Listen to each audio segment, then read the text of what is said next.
Aphorism 293. I find it necessary to allude here to animal magnetism, as it is termed, or in other mesmerism, as it should be called out, gratitude to Mesmer, its first founder, which differs so much in its nature from all other therapeutic agents. This curative power, often so stupidly denied, which streams upon a patient by the contact of a well intentioned person, powerfully exerting his will, either acts homeopathically by the production of symptoms similar to those of the diseased state to be cured, and for this purpose a single pass made without much exertion of the will, with the palms of the hand not too slowly from the top of the head downwards over the body to the tips of the toes,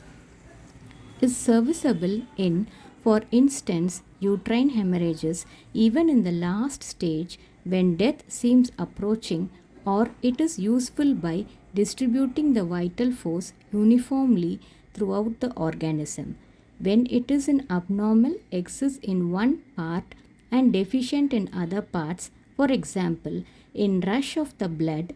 to the head, sleepless, anxious restlessness of weakly persons, by means of a similar single but somewhat stronger pass, or for the immediate communication and restoration of the vital force to the some one weakened part or to the whole organism, an object that cannot be attained so certainly and with so little interference with the other medicinal treatment by any other agent besides mesmerism. If it is wished to supply a particular part with a vital force, this is effected by concentrating a very powerful and well intentioned will for the purpose, and placing the hands or tips of the fingers on the chronically weakened parts, whether an internal chronic dyscrasia has transferred its important local symptom, as for example in the case of old ulcers, paralysis of certain limbs. Many apparent cures performed in all ages by mesmerizers endowed with great natural power belong to this class. The effect of communicated human power upon the whole human organism was mostly brilliantly shown in the